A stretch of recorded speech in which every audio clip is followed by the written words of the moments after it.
Hey, welcome everyone to the ARCHICAD User Monthly Webinar Special Edition. It's my 65th birthday, and we're going to be talking about my 30 years working with ARCHICAD and some special thoughts about where we've come from and where we're going.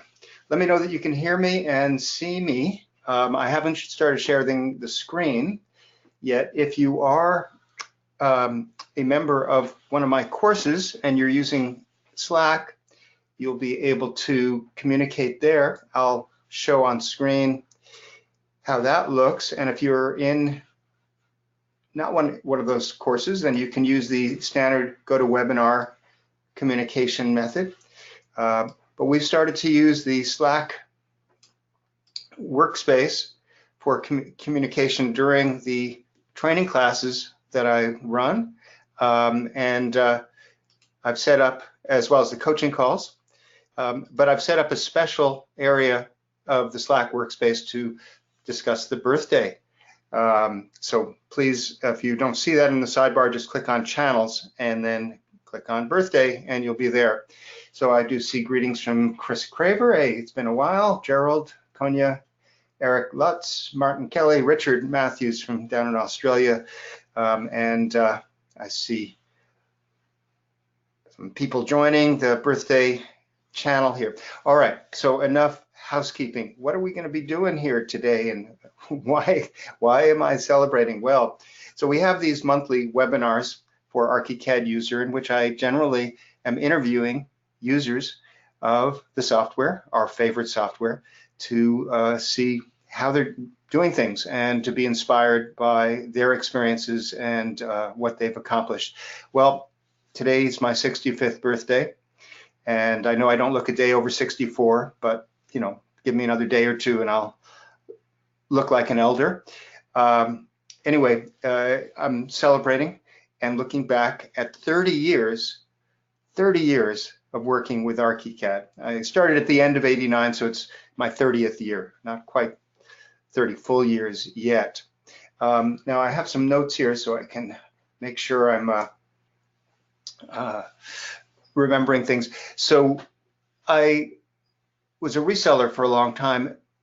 I stopped being a reseller in 2010, and now I'm a user, just like all of you. So I became a user and an educator, and I think I've become, my job description is something that didn't even exist 30 years ago. You know, I am now an online educator for the best architectural software in the world. And if you think about 30 years ago, well, software for architects was in its infancy and you couldn't do anything online, and you couldn't certainly really reach a whole lot of people all at the same time around the world. You know, if you were in a fortunate position, you could be on TV and maybe be broadcast nationally or something like that.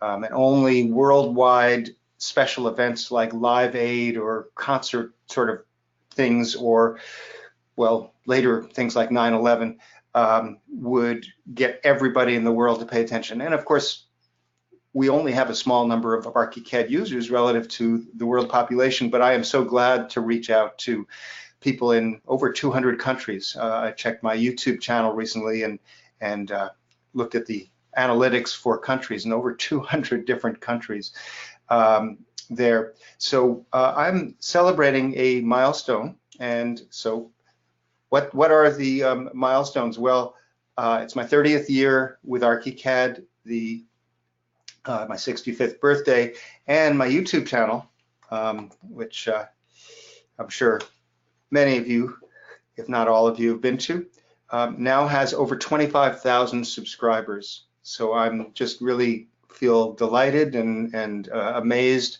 that I've been able to reach so many people and actually have, what does it say, 3.7 million views on that. So enough sort of just that type of thing. Where have I come from? How did I get here? Let's take a look at some of the things that happened along the way. I have some special guests during today's session. One was the person who was responsible for me getting into ARCHICAD. You know, I can very precisely point to the moment when that happened. And then another is a person who was very influential in the early years, who many of you know, David Marlatt, who was the head of the US office of Graphisoft for most of the 90s, and definitely a visionary architect and software executive. So I have some conversations that I taped or videoed with each of them that I'm going to be sharing, going over some things that I think you'll find very fascinating. Now, before I do that, I just want to show you around, like, make sure my webcam is showing, and how do I get this? I want to see, there it is. Okay, so I wanted to be able to see what you're seeing here. So I'm going to take this webcam and I'm going to show you my office, because this is the world headquarters of Bobrow Consulting Group. And little office, 10 by 10. There's my ring light, which puts light on my face. And here's another light. And out here is a beautiful garden that my wife has really developed into something special, with our hot tub there. I'll take you out here, and I'll have to speak up maybe because the microphone is next to the computer, but I just wanted to show you where I hang out all day. See if I can do this here. All right, so you can see the beautiful backyard and our home, and my wife just sort of through that window there. All right, so that's me. That's where I hang out.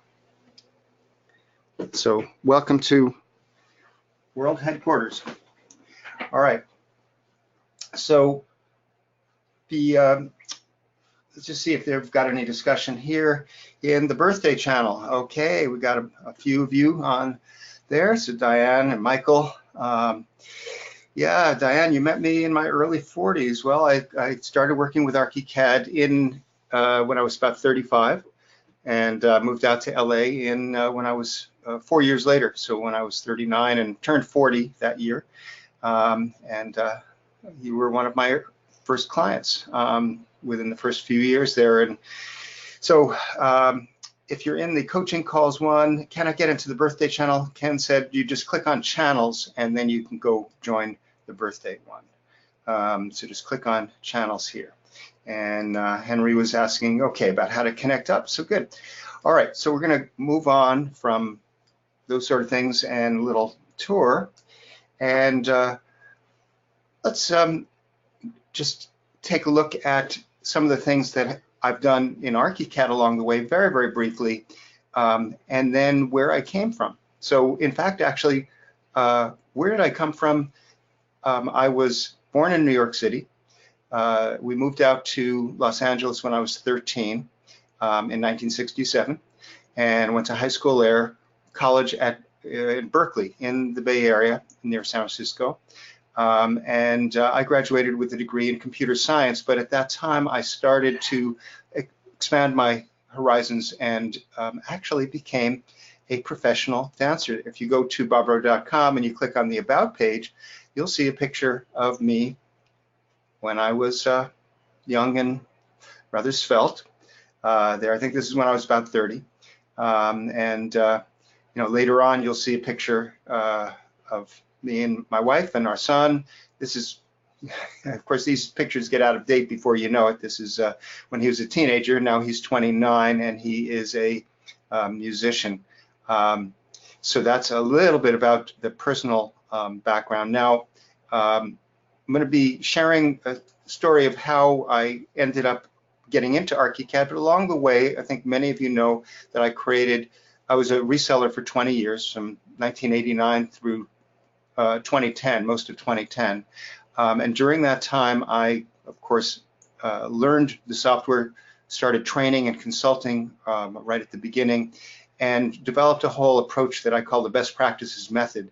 With the help of one architect client named Scott Bulmer, we created a master template in 2007, and that's been a real passion project for me for the last, 12 years, I guess. best practices course is something I created in 2010 when I transitioned out of being a reseller, sharing all of the ideas and knowledge that I have. Later on, started to work with other ARCHICAD users, masters of ARCHICAD from around the world, with the Masters of ARCHICAD training series and summits. So these are all things that are still out there, but I'm now starting to combine everything into a couple of places. ARCHICADtutorials.com is where I'm now putting all of the tutorials that I'm creating here, videos along with other resources, and ARCHICADtraining.com, which I haven't really set up the front page of it, but the new 2020 course is my revamping of the entire best practices course. You can see all of these lessons that I've been producing there.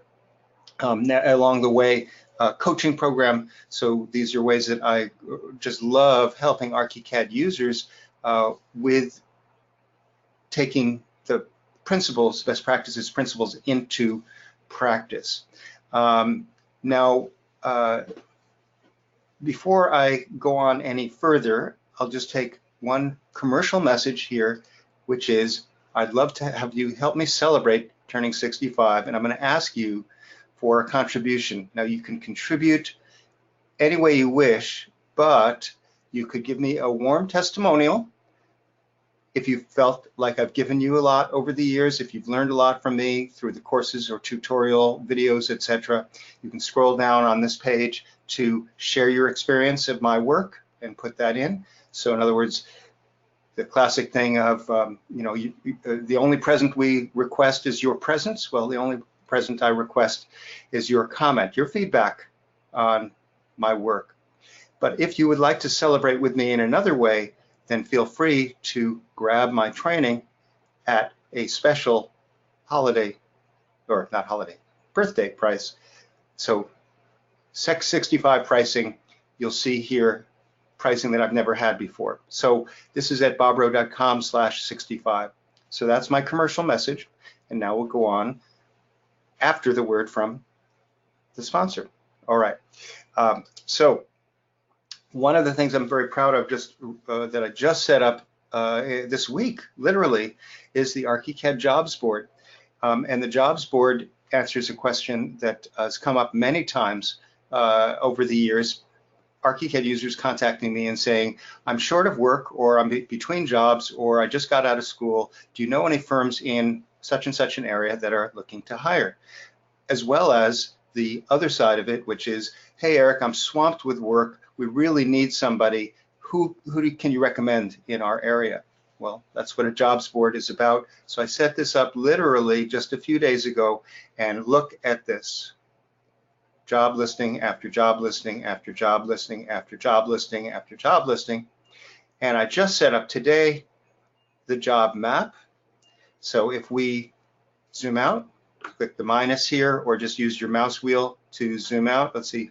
I guess if I click on the map, oh, command scroll. Okay. Oh no. Okay. I'm not sure. I know that you can use the mouse wheel in some cases. I'm not sure why that didn't work. But look at this. When I take this out here, we have job listings from California, Texas, Colorado, Detroit, Michigan, here, North Carolina, New York. Now, if I go, let's see here, further, we have several from Europe here, and some from Australia, I know already. So this is going to be very exciting to see it. Now, when you click on it, if you click on one of these things, you'll see the information about the job, and you can click on View Job Details, and that'll take you to the page where the person is advertising this. You can also just go to View Jobs, which takes you back to the page I was just on, and if you click on something like architect with 5 years experience in the UK, click on that, and you see an extensive set of information about it, as well as, in some cases, information about the firm there.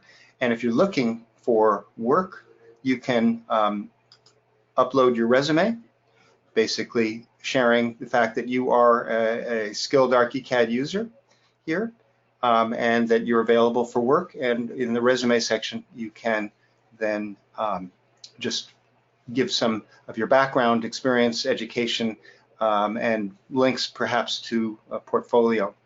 So I am so excited about ARCHICAD User as a platform and a portal to share actual presentations by users here. So this is a recording from Andrew Passacontando, where we looked at some of his work.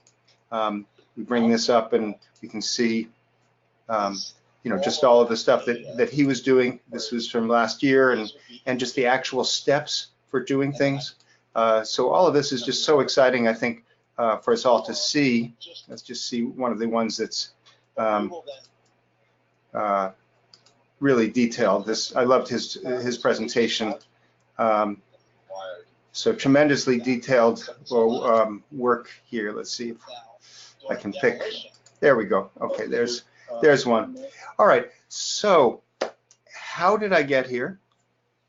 What was the key thing that happened along the way? Well, you may recall that I went to college and I mentioned that I became a professional dancer. So I left the tech field. I had excelled in math and science, but I was not inspired at that time to have a career in what was available in the 70s in math and science, or computer science, which is what I got my degree in. And I fell in love with being a creative, the creative world of dance. And I actually was very skilled. People, gave me a lot of encouragement as a man in the field of dance. That is not uncommon. If you have any talent at all, you're going to be at least encouraged to continue. But I ended up working in Toronto with a choreographer named Danny Grossman, who worked with Paul Taylor. So Paul Taylor is one of the giants of modern dance in the New York scene. Danny was a star in his company in the 60s, and I started working with him in 1975 when I was just 21 years old, and worked with him for 8 years and continued on with a whole dance career for close to 15 years. Now in 1988, an interesting turning point happened where I taught summer school at a university in Toronto. And at the end of the summer school of dance, which was a residency for Danny Grossman's company, I was talking to the dean's assistant, and he mentioned that they were opening up I mentioned my background in computers as well as dance, and he said, oh, how interesting. We're just about to open up a computer lab here in the Faculty of Fine Arts. Apple has donated 20 computers, and we're going to help these artists, visual artists, musicians, dancers, etc., learn to use computer tools. It's 1988.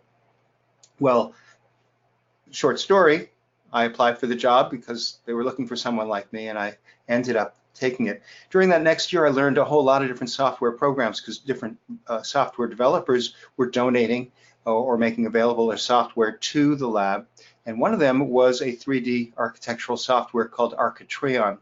Now, some of you may recall that or even have used it. It was a prominent Mac design tool at that time, made by a French company. And it was actually quite amazing what you could do because they simplified the world into prismatic forms that had 4 sides and a top and a bottom. So, you can think of a block like a brick, but if you deform it, you could make it into a pie-shaped piece. And if you had multiple pie-shaped pieces, you could make something that was round. Now, why did they break up things into that shape? Because if everything in the world was that shape, the computer, which was so limited compared to what we have now, could actually take 3D views very quickly. So by compromising on the design and breaking things up into atoms, so to speak, you could really work quickly. So it was amazing what you could do in terms of 3D design at that time. And I ended up later that year, the following year in '89, doing freelance graphic design, and ended up working with GetInfo Computer Systems, which was a Mac dealer in Toronto at the time, and did their first newsletter, was using desktop publishing tools, but they had a project with ARCHICAD visualizing homes in the Toronto area, some luxury homes that had not been built, but this was for pre-sale. And because I had learned the software in that computer lab, I was able to help on that project. And my boss at that time was Neil Wainwright, and he made the fateful decision that, hey, Eric, you're pretty good at this, and I think there's a big potential working with architects. I'd like you to head up that area. And I said, but I'm not an expert in that area. He says, you will be. So I'm going to play for you a little chat that we had just a few days ago. It was so much fun catching up with him, and I think he shares some insights as to what the world was like back in 1989 when we were first working together, what he saw in me, what he saw in ARCHICAD. Why did he pick ARCHICAD? We actually sold at the dealership. There was a Mac version of AutoCAD, there was MicroStation, there was MiniCAD, and he started actually with the ARCHICAD. He added on ARCHICAD, and it became the big favorite of all the architects we were working with. And so I think you'll learn a little bit about where we came from 30 years ago with this little snippet here. So I'm going to share this, and we'll just let it play for the next few minutes, and then I'll come back and show you some more things here in my office, and we'll talk more. And feel free to just use the chat. I'd love to get your feedback and questions as we go along. So thank you for joining me, and here is Neil Wainwright and myself.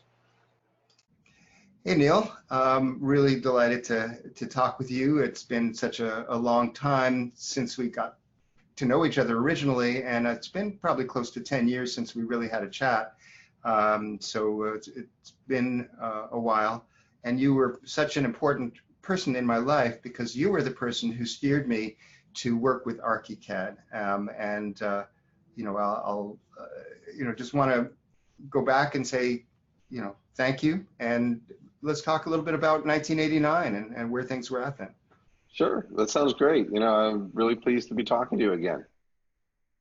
So your first business, and I know you've had about 8 over the 30 years, but your first business was as a Mac dealer with a company that you called Get Info, and you hired me to do some freelance work, and then ultimately hired me on as a full-time employee, and that lasted about 4 years. And during that time, I know the company was focused on selling hardware, but also doing training and consulting. And so there was this interesting point where you just decided to focus at least one part of the company on architecture and the business of working with architects. So tell me a little bit about your memory of that time and hiring me on. Wow, no, it was so much fun back then. I didn't know anything when I started the business, and I realized once I'd bought all the inventory and done everything I needed to do to start the business, I had 30 days before I'd be bankrupt if I didn't make money. So I made money in the first 30 days. And then, I was always someone, I'm an engineer myself, and I just felt like we wanted to get involved in networking. We want to get involved in kind of higher end uses of the products, even back then. And I just naturally gravitated towards architecture, obviously the graphic design community.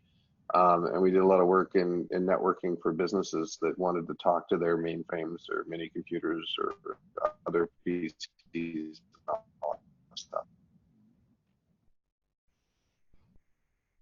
So when you decided to go do some focus on architecture, I know that at first you were supporting and selling a variety of products in AutoCAD and MicroStation, MiniCAD.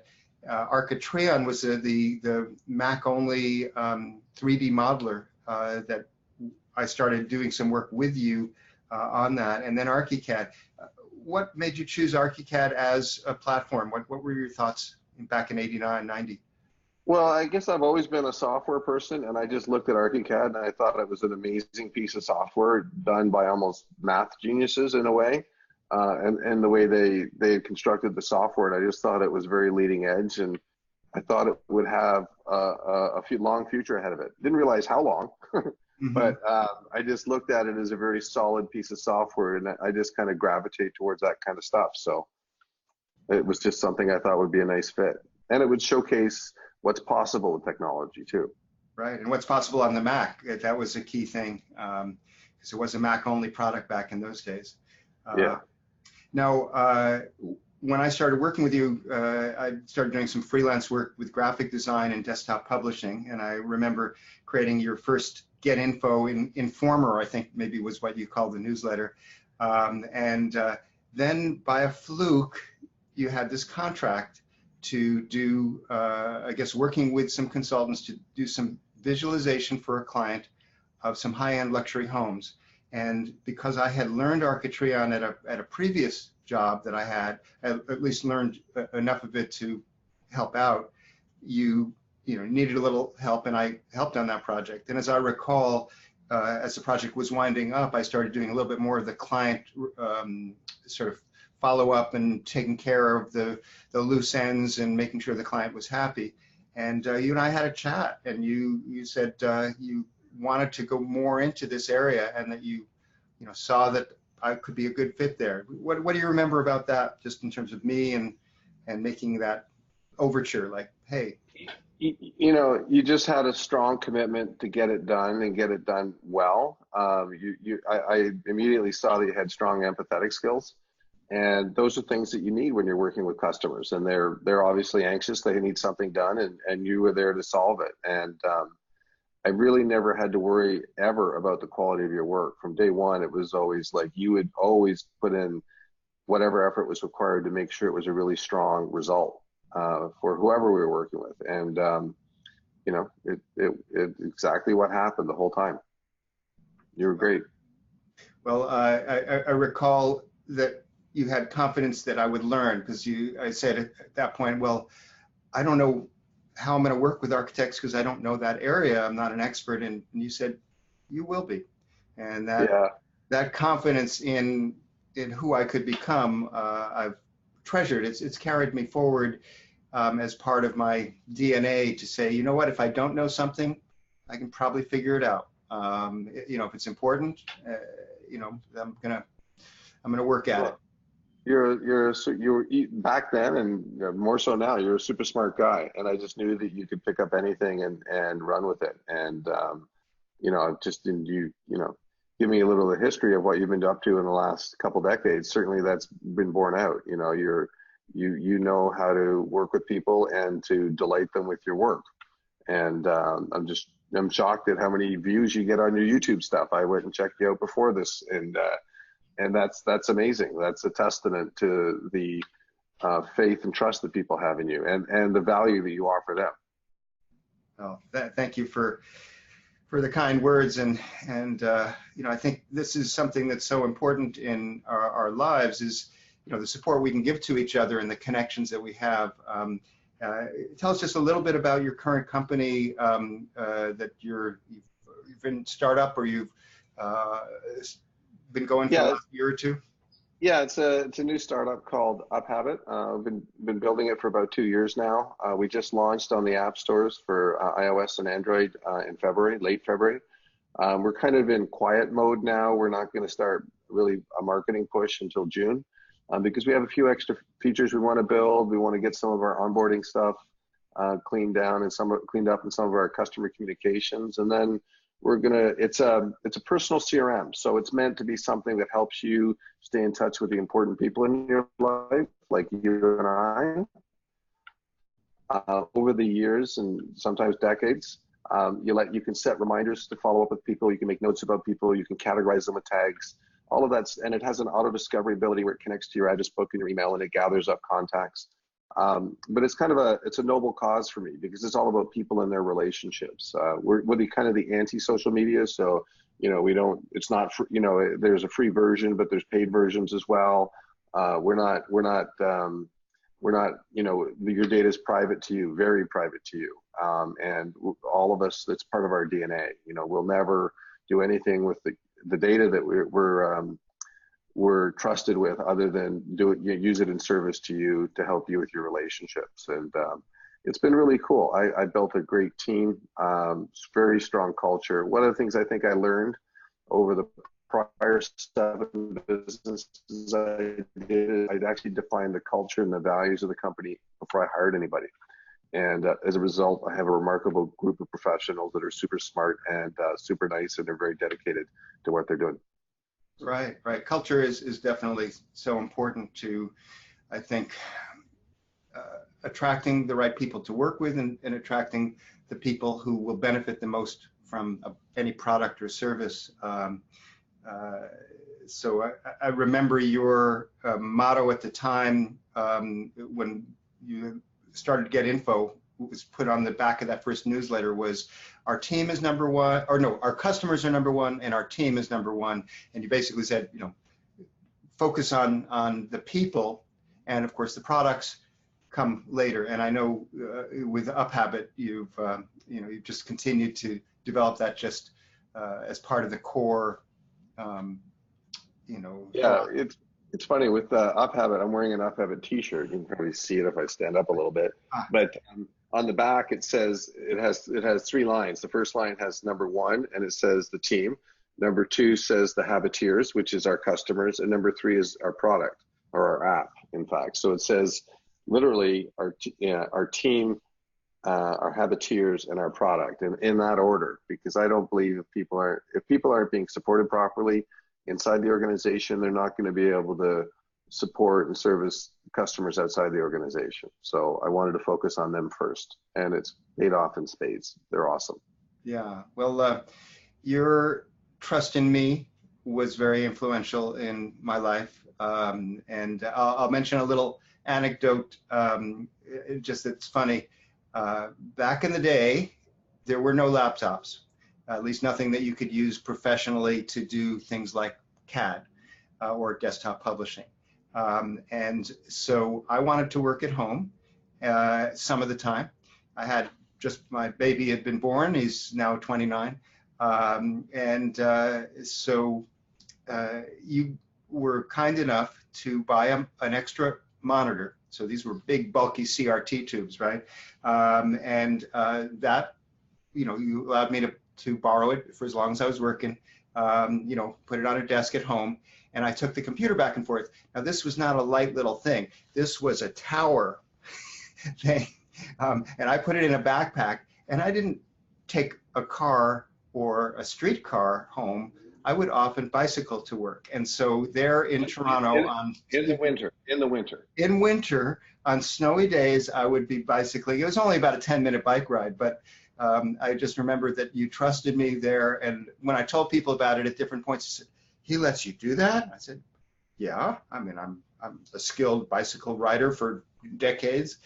But, you know, that's just an example of how you saw the upside of, okay, you know, most likely it'll be fine, and Eric's a good guy, and I'm going to trust him, you know, and thank you.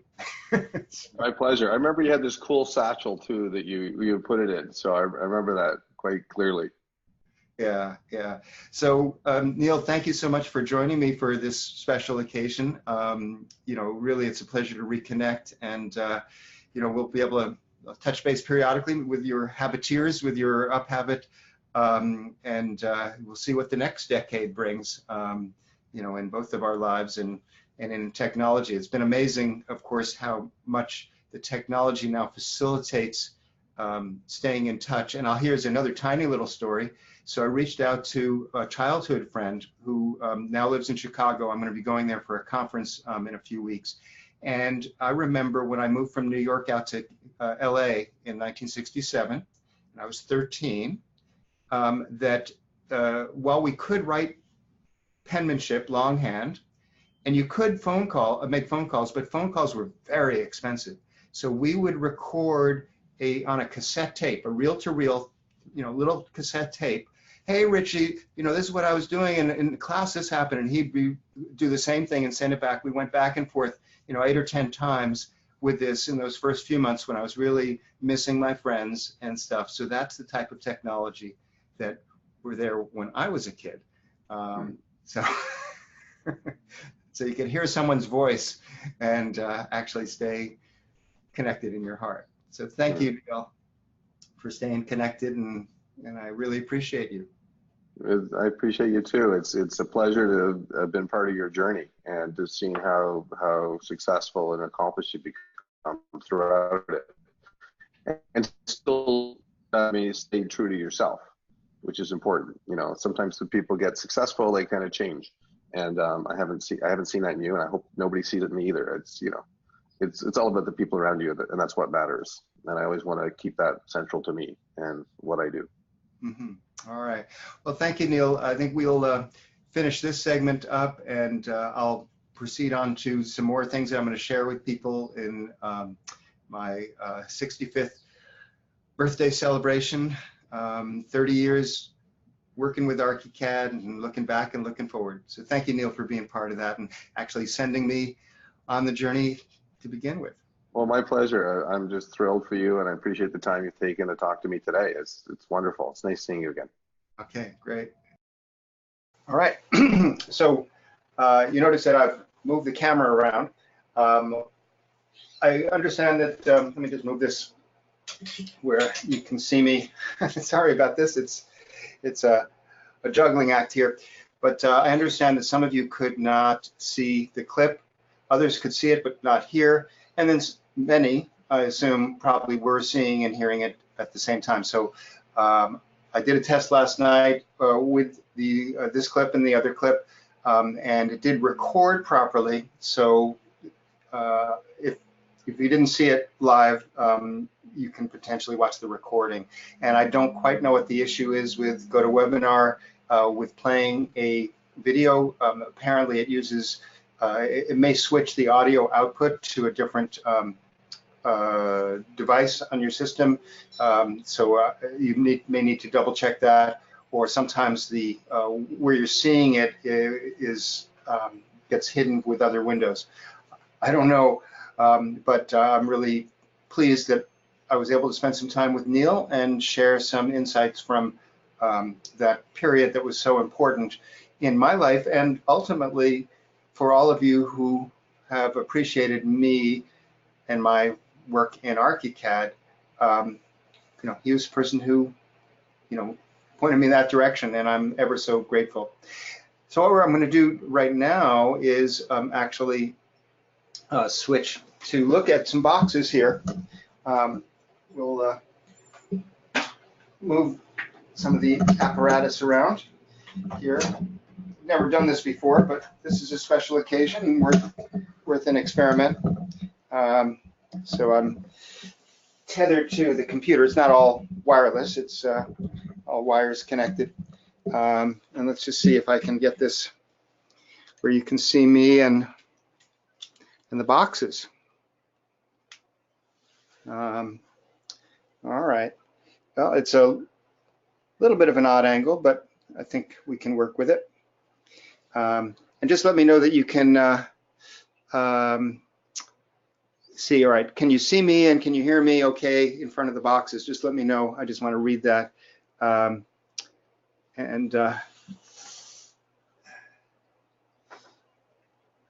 All right, I see Eric Lutz says, yes, it's good. Okay, perfect. All right, so what we see here is, yeah, there we go. I wanted to start with the ones on the left side. So I started with ARCHICAD in 1989, and it was version, let's see if I can get this where you can see me too. Or maybe I come back here. All right, good. So I started in 1989 with version 3.42. So Graphisoft was very conservative about its numbering things. You know, they had 3.4, and then they had a revision they called 3.42, etc. They had 4.0, 4.1, 4.12, 4.5, 4.55. Some of these were major upgrades, and they didn't say ARCHICAD 4 to 5. They said ARCHICAD 4 to 4.1. You know, because they had a roadmap for what version 5 would be, and 4.1 was just part way along. Well, this one, I think this was when I moved out to Los Angeles in 1994 and set myself up as a reseller. And so this, I think, is ARCHICAD. Maybe it's 4.1, if I'm not mistaken. So that was very early. Now you look at how big these boxes are, and you recognize that the idea of having computer data that you would read through on a screen, with the screens being small, you know, these were big manuals. I'll show you just what's inside here. Oh, and by the way, they had beautiful boxes.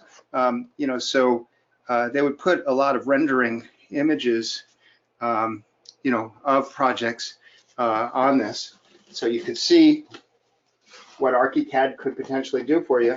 And see if I can get this off without destroying it. So in the boxes, you know, were all these manuals, and you know, this is the reference manual here for version 4.5. You know, this is really thick, and then they had all these supplemental ones for the library and for GDL and the tutorial things. It was long before you could do DVD discs and stuff like that. Now, but from the very beginning, I thought Graphisoft really had a knack for packaging things and, you know, making this look special. In fact, one of my favorite ones was the ARCHICAD evaluation kit. Now this one is literally from probably 1991 or 2, somewhere in there. And you basically, this program is incredible. It's like opening up a magic box. So you think about it in terms of what was this? It was not software. It was magic. It was an adventure. It was creativity in a box. And inside the box, what did they have? Let's see if I can open this up here. They had a quick tour. Some of you may recall this building that had, you know, 2 stories, and you would build this building, you know, on screen here.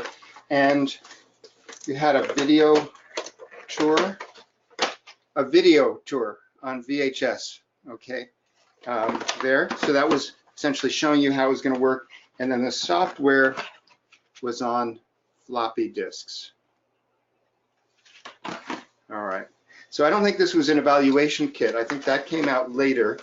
In other words, this was more of just a sales thing, because I don't think they could install the whole software on that. But maybe you could. Maybe you could there. I can't remember now.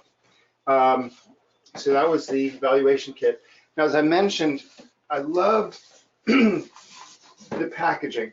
And you look here, look here at this packaging for ARCHICAD 5, and it was artistic. They actually got the license, you know, for using this artwork from the artist. You know, I've seen actually her work in other contexts, but some of her work was very architectural. If you look at this on screen, you'll see that not only is it just sort of pretty colors, but there's actually architectural details. I don't know if was an architectural illustrator or not, but it served for that. But I just loved the graphics that Graphisoft had. Now, we, if I get this back in here, we were struggling with, you know, fighting to get recognized against Autodesk, right? And so one of the things that we had was just that our program was so much more visual here. And so, you know, you have these really visionary things. Now, I think these boxes got stuck together. I've had these for 25 years, 25 years. So they got stuck together in the water damage. But this, you can see, yeah, these are here. But look at this. Look at this. Just the graphics that were used in ARCHICAD 6. And you know, the visionary ability to do teamwork back in the day, the ability to have on a network that a normal architect could install and use was revolutionary. That was about 1997. Excuse me. So I was just so excited with all of these developments. Now the boxes got smaller as we went along. So you can see version 7 was the biggest one, and that was actually the 20th anniversary of Graphisoft. So Graphisoft started in 1982. The first ARCHICAD version came out in 1984, I believe, on the Mac. They started the development, I think, on the Lisa, the Apple computer that was the predecessor of the Mac, but I think it was released commercially in 1984. Am I looking at, oh, I guess every time that I look at the screen on my computer, I'm looking up. So, but when I'm looking at the camera, I think that's good. All right, so this one was extraordinary, version 7. The saying on it was to publish the virtual building. I'll show you a bit of memorabilia here. So I've saved these things. You know, I was, in addition to being a reseller and just loving the program, I'm just sort of a collector, right? So here is ARCHICAD 7 and published the virtual building, right? So what does that mean? It meant for the first time that there was a system for not only printing, you know, working drawings, but you could save out as PDF and you could save things on the web, which was like an amazing thing that you could actually do that. So communication was always part of ARCHICAD that I just loved there. Now ARCHICAD 8, here you can see the boxes started to get smaller as we started to have things on CD instead of floppy disks, and as we started to rely on PDFs there. But ARCHICAD 8 was revolutionary. I think it was the first one where we had OpenGL, so you could navigate through the 3D world and see textures. Oh, it's just such an amazing eye-opener that you could do that. Now, 6.5 is, I think, the first time that you could actually move through space using the Explorer command. Before that, or maybe it was 6, but before that, you basically had to put a camera down on the plan or go into a dialog box and say, I want to be in this position, and then you pop it up. But you started to be able to navigate and with version 8, it was just awesome. Now, at that point, Graphisoft had some development difficulties, and they actually felt so bad about some of the problems in the breakthrough technology that in 8.1, they gave away a major upgrade as 8.1 without charge because they felt so badly about, you know, that 8 had so many bugs. Now, by the time 9 came around, they had gotten their development process going. Dominic Galello was the CEO, and it was just really exciting to see we were really taken off in the market.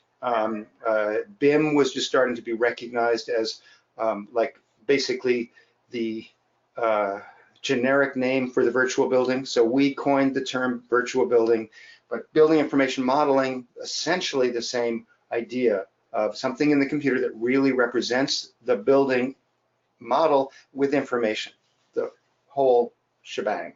Now, ARCHICAD 10 was the first time that we had some freeform shapes. So we started to have these sort of curved forms that you could do. Profiles, it was the beginning of profiles, and it was the beginning of being able to do the plotting within the same environment as ARCHICAD. Previously, you had to export your files from ARCHICAD to PlotMaker, and you know, when we were able to just have a layout book within ARCHICAD, oh, it was just heaven. Now, by the way, I forgot one more thing here. My ARCHICAD 9 T-shirt here. All right, so it says ARCHICAD 9, and guess what? It's time for ARCHICAD 9. All right, so I always like the little swag, you know, that they had there. All right, well, version 11 was really revolutionary because Virtual Trace came out. It was the first time that we were able to really see multiple views in the same, in relationship to each other right on screen. And it definitely made it so much easier to coordinate the model that way. Now, I don't have all the boxes after that. Graphisoft stopped shipping them to everybody. I don't I'm sure I had a version 12 somewhere, but here's 13, 15, 16. Now they always had some interesting pictures. I mean, they've always had, nice buildings, that were the flagship, what do you call it, projects, right? And they would generally pick them based on sort of the new tool, like when they had curtain walls in version 12 was the first time that they had a building with, it was a huge curtain wall structure. I remember developments like multi-processing, 64-bit version 12, the BIM server, I think, was around version 13, and the ability to actually collaborate not just in your own office, but on the internet, because the BIM server used the new Delta technology, where only the things that were changed had to be communicated, not the whole project when you were updating it. So over the years, I mean, I don't need to go on and on about all of the things. I've just been so excited about not only the technology. I mean, it's great to have new new tool like the morph tool, things, but just what it means in terms of being able to create, design, document more and more effortlessly, and also do things that previously were impractical. Now I'm going to move the camera back, and we'll proceed on to the person who I think really exemplified to me the visionary part of ARCHICAD. So let's see, got my microphone here. Let me get this going. So I apologize for all of this wobbly thing, but you're seeing it live and unedited. All right. So person I'm going to be introducing you to now is named David Marlatt. So David is an architect who took a detour from architecture to software for architects, and he was the head of the US office for 7 years in the 90s. And when I moved back from Toronto, Canada to LA and set up as a reseller, he was the head of that office. And so to some extent, he was sort of like my boss. Interesting that both he and Neal were younger than me, and continue to be younger than me. It's amazing. But I think he's about pushing 60, and so is Neal. So they're a few years younger than me, but I always felt like, they were people up above I had to report to, and things like that.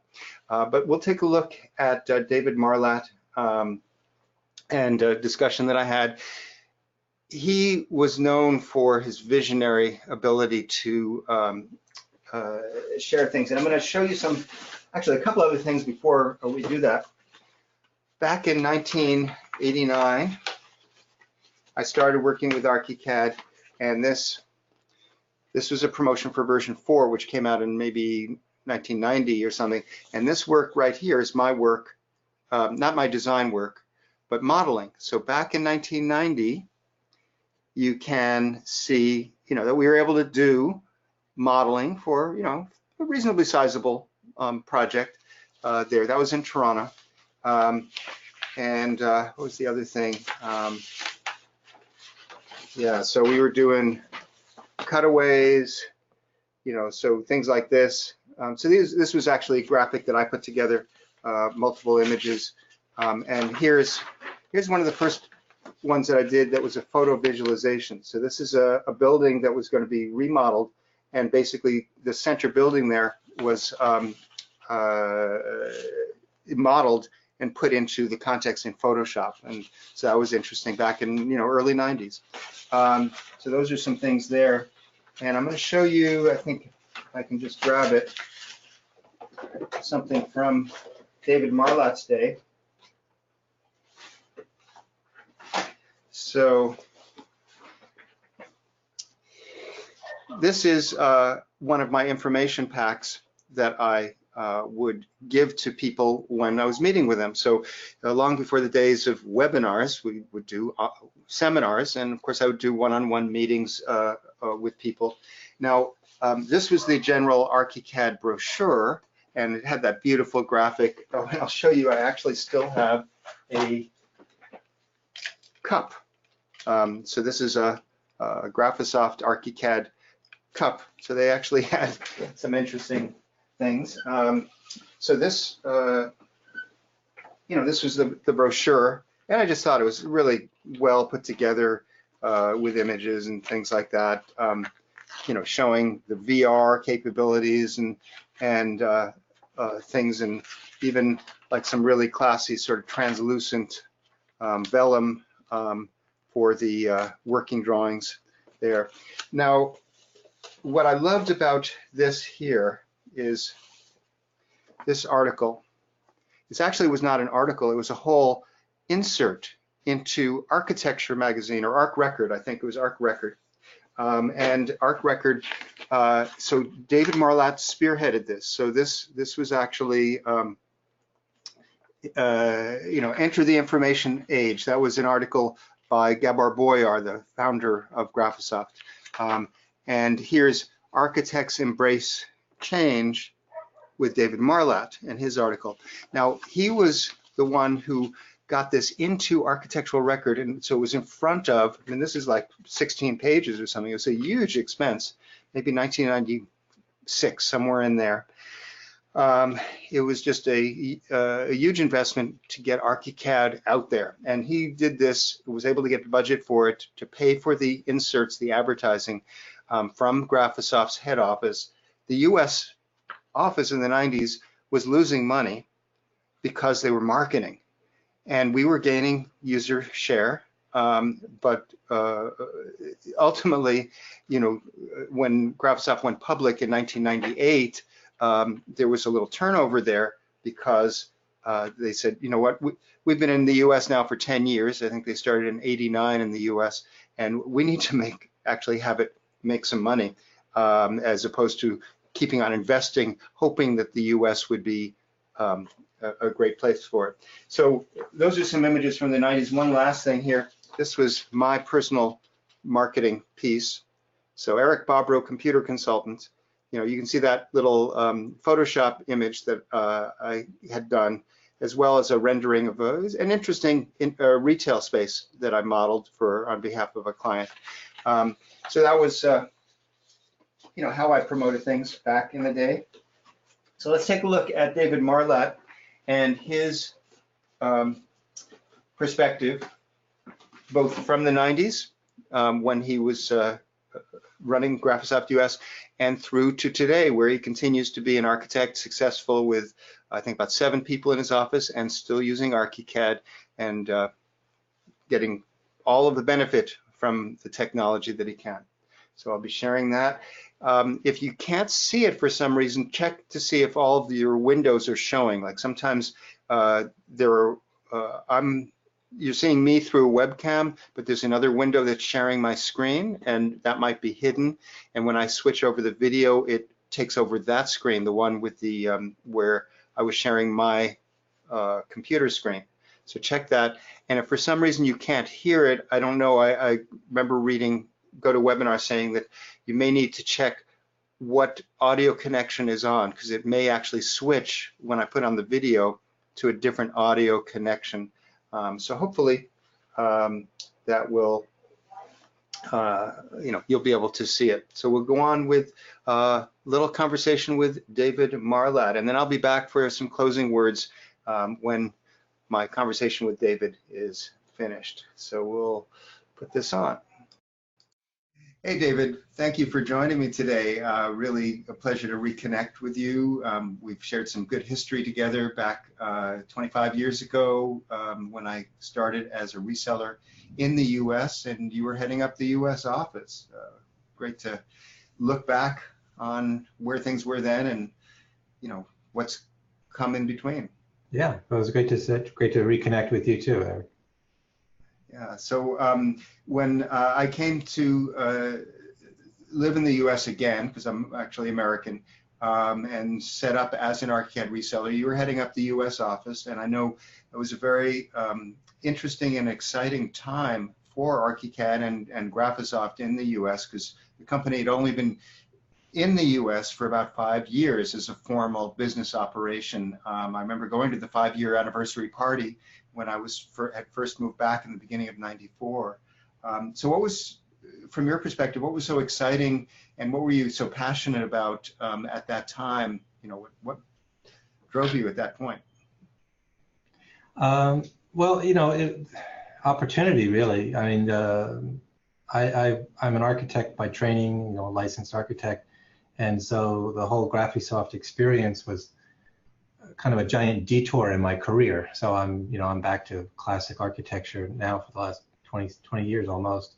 But it was a big, exciting opportunity to stay, you know, generally within the building industry, serving the architectural profession, almost think of it like serving the architectural cause, by promoting, you know, this exciting technology, not just ARCHICAD and specifically, but the general idea of you know, using computers and computing power, and you know, at that time, of course, you know, what we would call calculators today, we thought that was computing power, but you know, the perception that, you know, this sort of things could really transform the way we work as a business for architects, and the results, the final results that get built.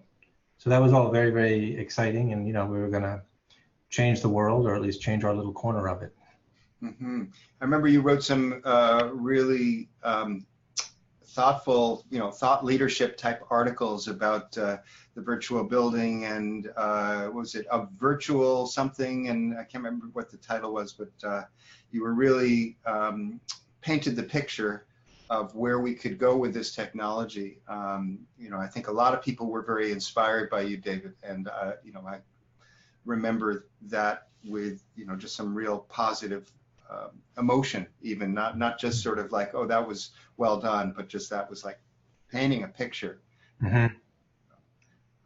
So in the last, you know, 25 years since that time, anyway, what do you feel has come through from your vision, and what have you maybe been disappointed about, or just found, oh, it worked out differently? Well, yeah, you know, once again, just sort of from my perspective, I guess, you know, what's come through in spades is the power of the three-dimensional, you know, technology in general, to transform the physical buildings. You know, you look at Frank Gehry comes to mind, but lots and lots of people, you know, using software, either ARCHICAD or things coming from the aerospace industry, to physically, you know, create things that would just have been, if not impossible, certainly not feasible even 25 years ago. On the pure practice side, because that was the other, you know, component, I guess, of you know, of what we were writing about at the time. You know, I think it's sort of a partial transformation. I mean, clearly, no architects, or practically no architect today, is still drawing by hand. There might be a few out there. I would have thought naively that, you know, the technology would have swept the profession sooner than it has, but you know, it sort of has. So I think people are generally using, you know, ARCHICAD or Revit or some such, you know, BIM product. What hasn't really changed is, I think really, as I've talked to colleagues, you know, even using, you know, ARCHICAD or other, you know, high-end BIMX stuff, contracts, the relationship with clients, our role in the profession, you know, liabilities, et cetera, really haven't changed much. And I don't think it's, you know, our fault or anything like that. I think partly it's a testament to that architects may drive the design process, but they don't really drive the building industry. And so, you know, we're, at the end of the day, no matter how beautiful and sophisticated our 3D models are, you know, building departments need D-size paper with pen signatures on them, and so there's a lot, and that's a tremendous financial and legal driver. You know, contractors, you know, are a little bit slower, or, you know, I think, to come around. except of course some of the really major commercial contractors, it's different. But for the small and medium-sized contractor, they're on a different curve. So, I think if you're talking about what hasn't changed as quickly as I would have hoped or thought, I would say the business cultural side of what we do. And what's changed probably even faster than what I thought is the physical side of what ARCHICAD and similar products can let us do. Mm-hmm. What about ARCHICAD itself? You talked about the industry and architects and BIM, and I know you continue to use ARCHICAD, so you're using it happily. You take advantage of the technology both with ARCHICAD and with BIMX, I know. Sure. So what about ARCHICAD? Is it lived up to your dreams, or to what extent has that played out the way you thought? That's a hard question because because I know I have no perspective. That's sort of the only way I could honestly answer that is if I had even a clue of what other software was offering or doing. So I hear rumors that Revit's no better, really. That it's kind of different but the same, and that would be the major competitor, I guess. So you have to kind of benchmark it against that. If I think about ARCHICAD in terms of what functionality was not in ARCHICAD back in the mid-90s, my checklist of what should have been there, had you asked me back then, is pretty well complete and beyond. There's a lot of stuff that's really basic in ARCHICAD we don't even think about, like editing in 3D. And back in the early 90s and mid-90s, working with the developers, that was not just a technological problem, that was a whole cultural, philosophical problem about, architects should work in 2D. And so there was, and now, ARCHICAD is extremely powerful in 3D. And when I, younger employees who are not quite as old school as me, I guess, they're primarily editing in ARCHICAD in 3D, whereas, I would say to them, well, just go to the plan view and move that thing. And they're doing things differently than I would do it. So that's kind of gratifying, I guess, because those were visions that we had back in the early and mid 90s that are definitely, fully within ARCHICAD. So I think in terms of the checklist, I think ARCHICAD's done a really good job of putting everything that we sort of thought should be in an architectural package. I think it's, like a lot of technology, it's ahead of the profession it serves, and that's normal. It has more stuff in it than any one of us as a practitioner can use. But that's kind of normal. So you hope that the practice can catch up to what all the tools can do. Mm-hmm. Right. Well, certainly for me, the core philosophy of ARCHICAD, the core structural relationships of plan and 3D and data has just been maintained and developed and grown fruit, in so many different ways. And that's been really exciting, since I started 30 years ago.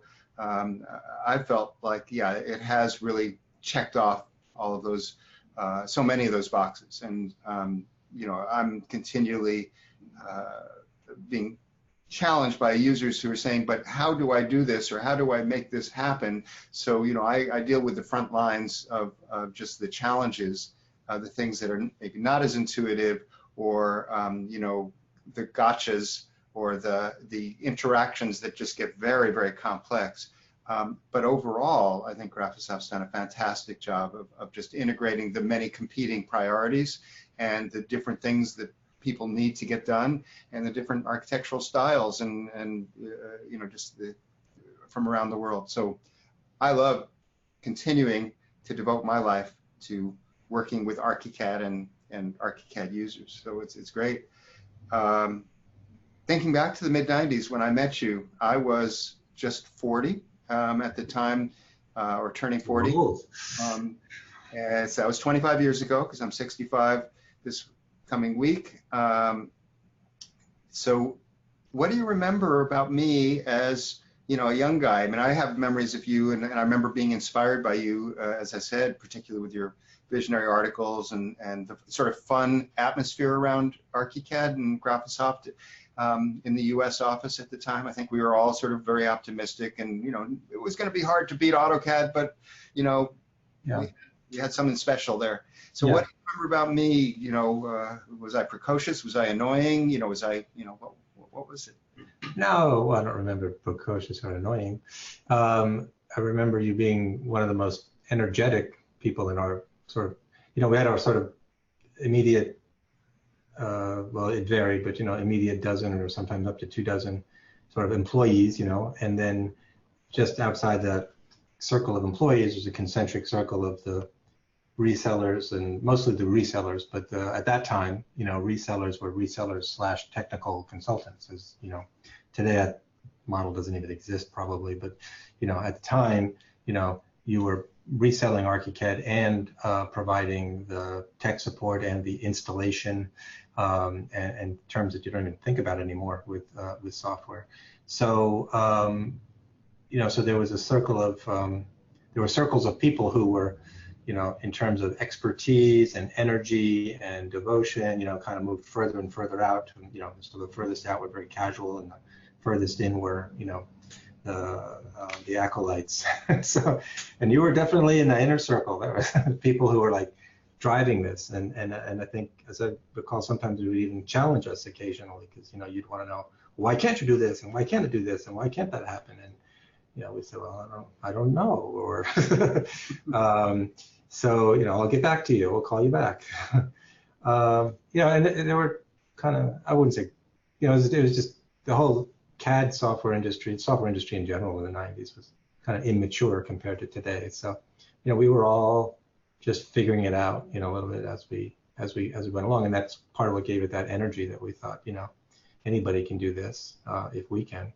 And you were definitely one of the sort of key people in that first circle of consultants / resellers / trainers / whatever I have to do to make a buck out of this thing. And we were all kind of in that same boat. Yeah. We it was interesting. There were a bunch of us who just continued on for decades with Graphisoft. I mean, I know you were. How many years were you in software development executive position with Graphisoft?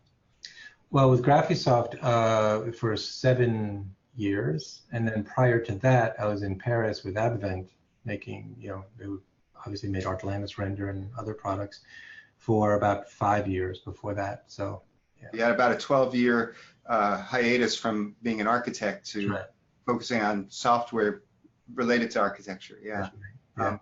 So for myself and many of my colleagues, like John Stebbins down in Orange County, and Tom Simmons in Northern California, and Greg Cunningham and Angie Sams, and just so many were in there in the 90s. We continued on for 15 or 20 years. I was involved for 20 years. And that continuity was really a wonderful part of the whole process. We had a family of the resellers. We actually had a reseller association. Sometimes we would fight with Graphisoft about policies and things and say, we're all going to stand together about this. And, ultimately it was, family squabbles, and you worked it out, or they basically, Graphisoft basically said, well, this is how it's going to be, because we had, agency agreements as resellers. So, they could say how things would go. But ultimately, it was just such a cooperative venture for so many years. And of course, it's changed a lot, but I'm so excited to still be an acolyte or an evangelist, and, helping ARCHICAD users, and continue to put lots of energy into that. Yeah. So did anything surprise you about me, like over the years? I mean, we bumped into each other here and there at conferences. I remember you came down to LA actually at my invitation for, one presentation and or another and stuff. And we were commiserating about the challenges of ARCHICAD and, how it would be performing in the market and stuff. But yeah, anything really surprising either about me or about ARCHICAD, just. Well, I don't know, surprising. I mean, I guess I'm never ceased to be surprised that, we're still here 3 decades later talking about damn ARCHICAD. and of course I'm, like I'm sure the vast majority of the people, watching this, and in your client base, I'm just a client now. We've got a small firm doing exactly the kind of thing that's an ARCHICAD's sweet spot, here in Northern California. But you're completely embedded in the business, and there's a few people who are, like Tom Simmons is still very, very active, of course. So that always surprises me a little bit, I guess, but I don't know if I should be surprised. Just I don't know if it's stubbornness or devotion, but you're sticking with it. Yeah, well, I guess it's some combination. Yeah, well, it's great to catch up. I guess one thing, looking forward, to the next, we'll just say decade, to be arbitrary. What do you see changing or developing, or what are you excited about, in terms of your career? Your firm has done well. You've had a lot of good, interesting projects to work on. Tell us a little bit about, where you're going with your business with ARCHICAD and beyond. I think about that a lot. Well, I'm mostly interested in design, and of course ARCHICAD is my exclusive technology partner in that sense.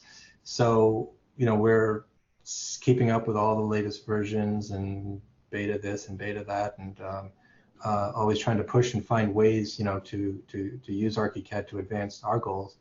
Our goal as designers, I mean, obviously, like anybody, I have to wear a few hats, doing a design, but then I have to keep the doors open as well, or there's no design that gets done. So to the degree that ARCHICAD helps us be more efficient, and not just efficient, in the classic three-dimensional, converting to construction drawings, but it helps us, particularly through BIMX, you'd mentioned that's really a core piece of our practice now. Because there's a kind of efficiency that goes into client communications.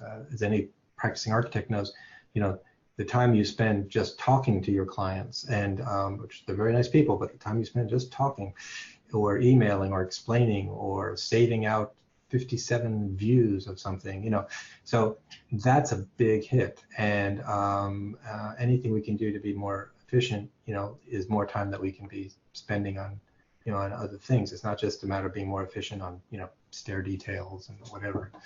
So we're always pushing it that way and looking for ways to, optimize the practice so we can do more and better architecture, which I think I probably put in one of the articles 3 decades ago or 25 years ago, that the goal is to do, more architecture, better architecture with that extra savings, you get. So that's I think it's still kind of the vision we're pushing. Right. Yeah, I guess there was that classic thing of if you become more productive or efficient, what happens? Do you just make more money? Do you put in more time into each project, or rather do more for each project in terms of design? And so I think so many architects, won't put away their pencil or their working tools till they can no longer do it.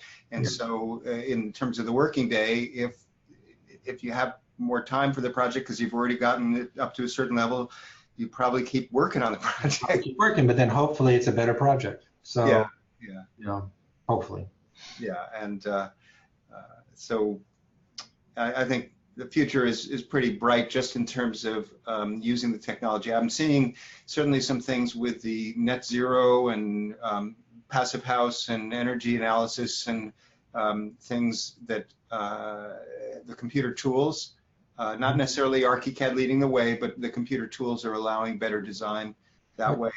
I mean, ARCHICAD has pioneered some feedback with, Eco Designer, but I think overall, just being able to design better buildings for the planet.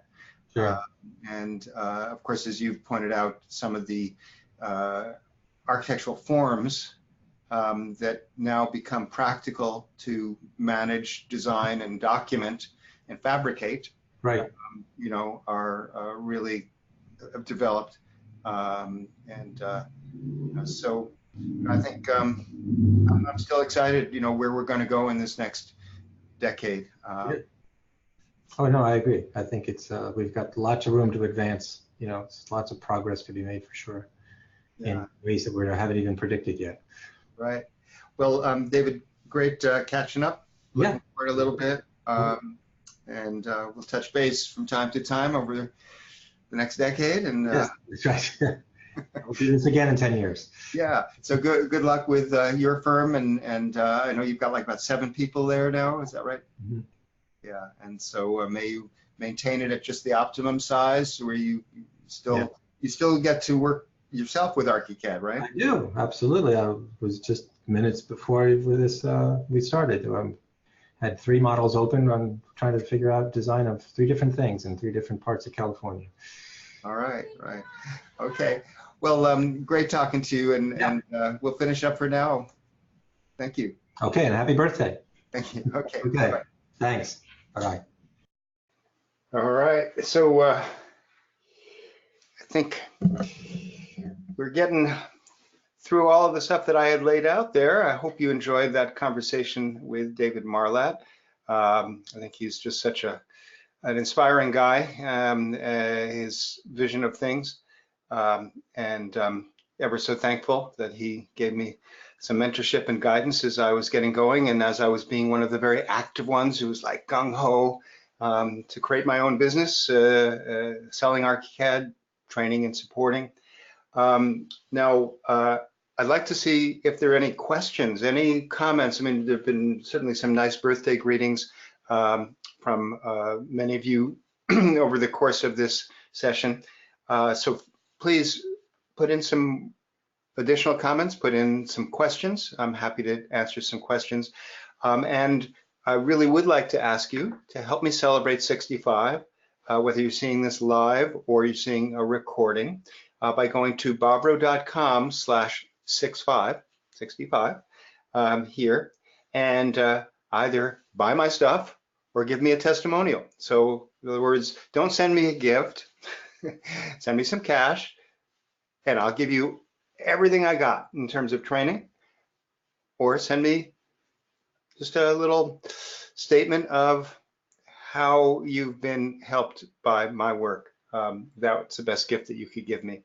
So if you are interested in my training, I've done a lot of training materials over the years. They're all carefully categorized and organized, so you can pick, for example, if you want to work on rendering, there's a whole course on that with Andreas Lettner that I co-produced. If you want to work on it with BIMX and design build, there's a course on that. If you want a comprehensive course, my new 2020 course is being totally revamped from start to finish, so it's all fresh and current, and I'm offering that plus all the rest of them for only $650, nice 65 times 10. Master template, which is in use by well over 1,500 firms worldwide, is a great way to optimize the working process in your office, and I'm selling it right now as part of the 65 celebration for $265, normally $397, and then you can get all of it together, all the training plus master template for $865. Now, so it seems commercial. It is commercial. That's how I make my living. But I am so glad that you're part of my world. If you've stayed on till this point in the presentation, then I know that you're at least getting value from my work with ARCHICAD, and that I'm just so delighted with that. In fact, just again, I want to say it's my mission to help ARCHICAD users get the most out of the software, to be productive and efficient while feeling the ease and the power of working with it instead of struggling, by using best practices, methods that I've worked with people to figure out over the years. That's one of the things that is my great pleasure, is that I get challenged by all of you so much in my work. You're saying, how do you do this? And that seems awkward. Isn't there a better way? And things like that. So the coaching program is something that I've really treasured, and I've stepped it up this year. We're doing it weekly, and I'm taking up to 4 hours on a Thursday afternoon to answer questions and look at projects and just figure out how to do things. And sometimes I do magic, whoop, and sometimes we struggle and try to figure it out, but ultimately we all learn. And I've been sharing these things There's a tutorial that I'm very pleased with that posted just yesterday that is on how to create a custom window from multiple windows. And if you've ever had this issue where this window here was originally actually made of multiple individual ones. Let's see, we get this here. So these are individual windows that are ganged together to look like a group, like a feature window. But in the schedule, they were showing up as individual elements because they were not actually a window. So in this case, the question was, how do I take these windows and I put them into the schedule the right way? We figured out one workaround during the coaching session, and then afterward I went, you know what, there's actually a better way. And so that's what I worked out, and then I created that video tutorial, and it just was posted yesterday, and it's already got 586 views. So definitely getting, people are finding it useful. So I am so excited to share this with you. Let me see if you have any questions here. And I'll just bring the Slack workspace. One of the things I love about the communication is in the new course, we're using Slack. And so you can see on screen here, I believe you are seeing my screen, I think. Yeah, so you can see these comments from some of the course members, not only wishing me happy birthday, just feedback, but when we do the coaching calls, for example, we're talking about calculations in formulas here, sharing that, asking questions about things, sharing images, resource sharing. We're actually sharing files in this environment. So these new tools allow us all to connect, whether it's for jobs like the job board that I showed earlier, or for these files that you have something that you want to share with other users. There's easy ways to do that. It's my pleasure to facilitate that process. So let's see if there are any questions here. Just some nice thank yous from different people. Let's see. Bojidar Bulanov, nice to have you on the line. I remember a long time ago connecting with you, wishing me a happy birthday. And Ian Reed, thanks for sharing the birthday. Great to remember the old ARCHICAD versions. And oh, by the way, I did get this while we were on. Some of my business colleagues with the Architect Marketing Institute, which is my other business helping architects with marketing, sent me a nice little fruit and chocolate treat for my birthday. And so if you want help with marketing, that's my other business, and just give you the 15-second summary is archmarketing.org, A-R-C-H marketing.org is a place where you can find great resources for helping to promote your firm, get noticed, get positioned so that people actually know your value, and we're excited to pay you good fees for your work. So archmarketing.org, I'm one of the 3 partners and founding principals of the firm. All right, so seeing some more congratulations and thanks. I think this is a good place to finish up. I'm 65 and I'm still here, and I intend to be here and helping you and others in the ARCHICAD world as best I can for, probably at least another 10 years. My brother, I lost my oldest brother. I'm the youngest of 4 sons. So Danny Bobrow was a very, very well-regarded computer researcher for the Xerox Palo Alto Research Center. He was one of the people I saw on his desk, a computer with windows on it and a mouse and pull down menus and things in the late 70s. That's where Steve Jobs took a tour and went, that's interesting. Oh, I'm going to use that. Anyway, so Danny lived till he was 81, and he was working till just a few months before he died.